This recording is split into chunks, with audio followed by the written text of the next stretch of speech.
नमस्कार, मेरा नाम है गौरव पाल और आप देख रहे हैं गौरव का चश्मा।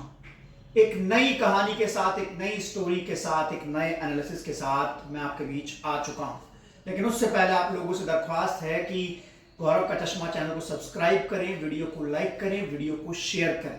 दोस्तों, इस समय उत्तर प्रदेश की राजनीति में बड़ी उथल पुथल चल रही है। एक और तो विधानसभा का सत्र चल रहा है, तो वहीं दूसरी ओर उत्तर प्रदेश की राजनीति में बहुजन समाज पार्टी जो है वो कुछ बड़ा करने जा रही है। जी हां, मतलब एक अंडरकवर मिशन चल रहा है बसपा की ओर से, और जिसका इशारा जो है वो कहीं ना कहीं अब महसूस होने लगा है। जी हां, हाल ही में आप लोगों ने देखा कि राहुल गांधी ने कहा कि अगर बीएसपी सुप्रीमो मायावती हमारे साथ होती तो हम भाजपा को हरा देते, और भाजपा हार जाती। और ये बात उन्होंने बहुत कॉन्फिडेंट होकर कही। राहुल गांधी ने ये बात क्यों कही? क्योंकि राहुल गांधी शायद अब जान गए हैं कि वो सपा के साथ मिलकर बीजेपी को नहीं हरा सकते, तो इसलिए वो कहीं ना कहीं बसपा की और गठबंधन का हाथ बढ़ा रहे हैं। हालांकि बीएसपी सुप्रीमो मायावती ने उसको लेकर कई प्रकार की आरोप और बयानबाजी जो है वो कांग्रेस के ऊपर की है, बी टीम तक कह दिया है। लेकिन राजनीति में आरोप और प्रत्यारोप का जो दौर होता है वो दोनों तरफ से बातचीत होती है, वो इशारों इशारों में बताया जाता है। लेकिन अभी हाल ही में समाजवादी पार्टी की ओर से भी एक विधायक ने बीएसपी सुप्रीमो मायावती को लेकर एक बड़ी बात कही, जिसके बाद से सपा के खेमे में हड़कंप मचा है और अखिलेश यादव काफी परेशान हो गए हैं। क्योंकि याद कीजिए 2024 के चुनाव में अखिलेश यादव ने खुद कहा था कि अगर बीएसपी इस गठबंधन में आएगी तो हम ये गठबंधन छोड़ देंगे, तोड़ देंगे, हम अकेले चुनाव लड़ेंगे। हाल ही में समाजवादी पार्टी की सांसद रागिनी सोनकर ने बीएसपी सुप्रीमो मायावती को लेकर एक बड़ा बयान दिया है। उन्होंने कहा है कि बीएसपी सुप्रीमो मायावती जो है वो इस देश की सबसे बड़ी दलित नेता है, महिला नेता है, और हम कहीं भी चले जाएं, किसी भी पार्टी के हों, लेकिन उनके काम की तारीफ होती है, उनका जो शासन है वो उस तरीके से रहा है। और उन्होंने ये भी कहा कि अगर बीएसपी सुप्रीमो मायावती गठबंधन में होती तो उत्तर प्रदेश ही नहीं तो पूरे देश के चुनाव का माहौल अलग होता। उस समय पर अखिलेश यादव कह रहे थे कि अगर बसपा चुनाव में आएगी तो हम छोड़कर चले जाएंगे, यानी कि वो भाजपा को हराना नहीं चाह रहे थे, अगर रागिनी सोनकर की बात को माने, उनकी विधायक की।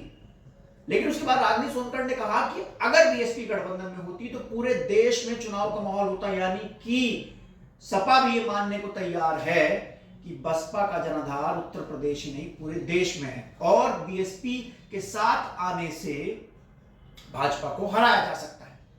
दूसरी बात उन्होंने एक और कही कि अगर 2027 में बीएसपी साथ मिलकर चुनाव लड़ती है तो 27 का खेल अलग होगा, भाजपा हार जाएगी। यानी कि रागिनी सोनकर जानती है कि समाजवादी पार्टी इस समय तो भाजपा को हराने के मामले में दिखाई नहीं दे रही है। जी हां, ये साफ तौर पर दिखाई दे रहा है उनकी बयान से, जो उन्होंने कहा है। रागिनी सोनकर जो है वो मछली शहर से विधायक हैं, वो जाहिर सी बात अपने क्षेत्र में घूमती होंगी, वो प्रभाव देखती होंगी, वो वोटर से मिलती होंगी, बात करती होंगी, जमीन पर रहती हैं, डॉक्टर भी हैं, तो उनको लगता है, वो महसूस कर रही हैं कि वो अगर बसपा साथ में नहीं हुई तो बीजेपी को हराया नहीं जा सकता। तो ऐसे में क्या रागिनी सोनकर बसपा का दामन थाम सकती हैं? ये अपने आप में एक बड़ी बात है कि अगर रागिनी सोनकर बसपा के साथ आती, क्योंकि वो देखिए कैंडिडेट और विधायक जो होता है वो पार्टी नहीं, वो अपने जिताऊ समीकरण देखता है। और अभी अगर समाजवादी पार्टी के जो सिटिंग विधायक हैं वो इस तरीके से चीजों को देख रहे हैं कि अगर बसपा के साथ रहेंगे तो भाजपा को हरा पाएंगे, तो इसका मतलब साफ है कि समाजवादी पार्टी में सेंधमारी जो है वो बहुजन समाज पार्टी और बहुजन समाज पार्टी का वोटर कर चुका है। और ये बात तमाम लोग समझ गए हैं कि बिना बीएसपी के भाजपा को नहीं हरा सकते। सिर्फ मुस्लिम वोटर के भरोसे या कुछ यादव वोटर के भरोसे भाजपा को नहीं हराया जा सकता। अगर आपको भाजपा को हराना है तो आपके साथ वो 19% दलित वोट होना चाहिए, जो सिर्फ और सिर्फ मायावती दिलवा सकती हैं। और दिलवा नहीं सकती, आपको अपना वोट उनके पास लेकर जाना पड़ेगा।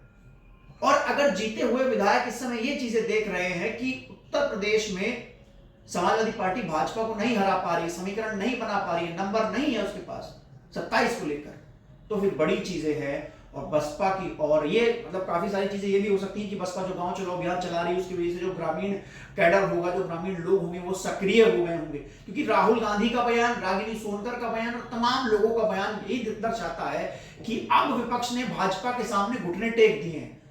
योगी आदित्यनाथ ने भी सदन में कहा कि जब तक अखिलेश यादव और राहुल गांधी है तो भाजपा जीतती रहेगी, मतलब वो भी जानते हैं कि उनको अखिलेश और राहुल नहीं हरा सकते।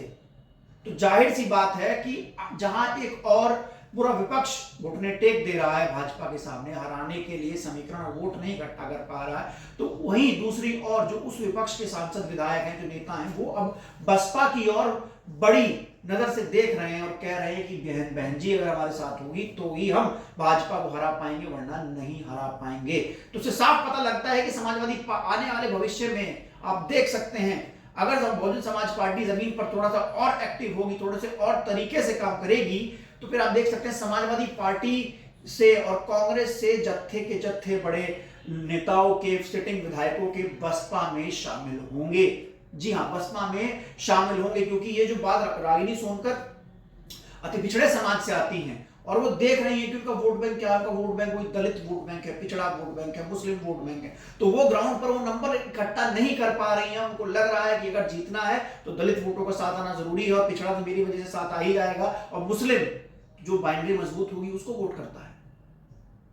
वो किसी पार्टी का वो तो देखता है कि भाजपा को जो हरा रहा है, तो क्या अगर समाजवादी पार्टी से में कुछ गड़बड़ चल रही है, सपा के विधायक सपा की रणनीति से खुश नहीं है, उनको लग रहा है कि सपा भाजपा को नहीं हरा पाएगी, पीडीए जमीन पर फेल हो रहा है, तो समाजवादी पार्टी के जो विधायक हैं वो इस समय बसपा की ओर आशा भरी नजर से देख रहे हैं।